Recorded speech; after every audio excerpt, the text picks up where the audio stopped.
Hi there folks, welcome back to Rich Reviews. I thank everyone who's been subscribing, commenting, liking, help me get the least viewed films up with more views. That'd be amazing. So folks, what I'm going to do for the next couple of weeks, or maybe the first 2 months, considering the fact that the first 2 months here aren't very promising, although there is some holdover films that look interesting. What I'm going to do right now is for the next couple of weeks, I'm doing TV reviews. So the first TV show that I'm going to do right now for you is the first season of Rectify. And now Rectify recently wrapped up 4 seasons just recently. I wanted to review the first season with you guys. So Daniel Holden, played by Aiden Young, has spent 19 years in prison for his girlfriend's murder, Hannah. He was on death row for a good portion of that time. Recent DNA evidence contradicts the fact that, yeah, he might not have done the deed, or he might have had sex with her, but might not have killed her. Basically, all this contradicts the prosecution's case. Now exonerated, the state senator Roland Folks, played by Michael O'Neill, clearly wants Daniel back in prison so that he can run for governor and say, hey, look, I accomplished this thing right here. I'm known for this thing, so why don't you vote for me? Daniel's family then goes to pick him up and take him home, although, again, this small Georgia town, some people agree warmly, some people are like, okay, how do I deal with this particularly? Samantha, played by Abigail Spencer, shows him around town. Things have clearly changed. Again, how do you deal with being gone for 19 years, you know? His mother, played by J. Smith Cameron, is remarried to a man named Ted, played by Bruce McKinnon. He has his own son, Ted, played by Clayne Crawford. Yes, that guy eventually went on to do Lethal Weapon TV show.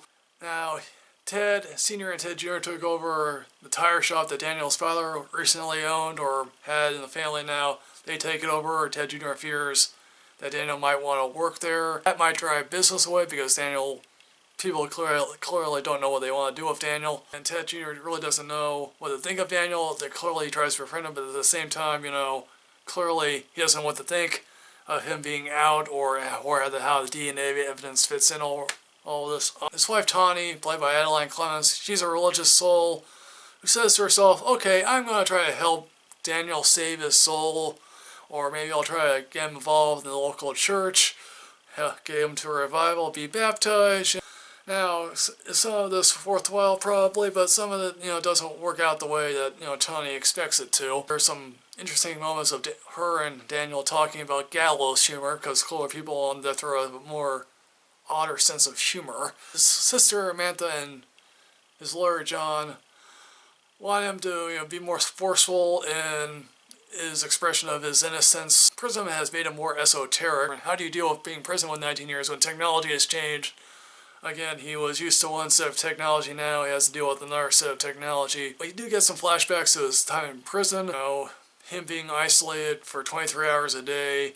Again, he does talk to his cellmate, and he has a vent, obviously, so he talks to his next-door neighbor, Kerwin, who has done something pretty awful himself, although Kerwin obviously believes that Daniel is innocent in and of itself. Daniel passes his time by reading books and meditating, because clearly prison takes a toll on your mind.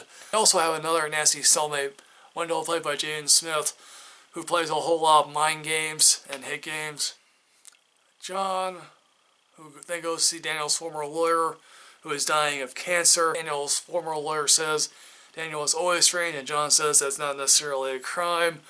And Daniel's former lawyer says, well, you know, you're in the South, and sometimes being strange in the South is always a strike against you. Senator Folks, meanwhile, is trying to get Daniel back in prison. He thinks he has ammunition by the fact that, you know, John and Matt are seeing each other, which I clearly think that's a big no-no. He also tries to get Sheriff Bassett, played by J.D. Evermore, to look into the former people who were there when they found the body of Hannah Dean. Trey, played by Sean Bridgers, and George, played by Michael Traynor, they meet after many years of not seeing each other, and clearly George is more distraught than Trey is. Shortly after that conversation, George commits suicide in the same place they found Hannah Dean's body. Then eventually Trey finds George. Trey then decides to push George down the river and collect his things and store it for whatever reason. You know, this season eventually ends with Daniel telling Amantha, Yeah, I was high at the time on mushrooms. I don't necessarily know what exactly happened to Hannah. He then eventually goes to Hannah's grave, where he's then detected by Hannah's brother Bobby, and then Bobby just leaves him there, lying on the ground, bleeding. Considering we live in an era of peak TV, some TV shows are never really discussed, or they never find an audience, considering this is on Sundance, which is a channel that almost no one ever really goes to. Clearly this needs to be watched. Again, I think the highest audience was like maybe like 100,000 people actually. A lot of good character actors that pop in and out, which is always great to see. Michael Neal, Abigail Spencer. I hope to watch season 2 sometime shortly thereafter. Have you seen Rectified? Please put that in the comment section, folks, below. As always, like, comment, subscribe, and enrich yourself with knowledge.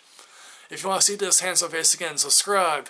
I'm willing to answer any and all questions. See you.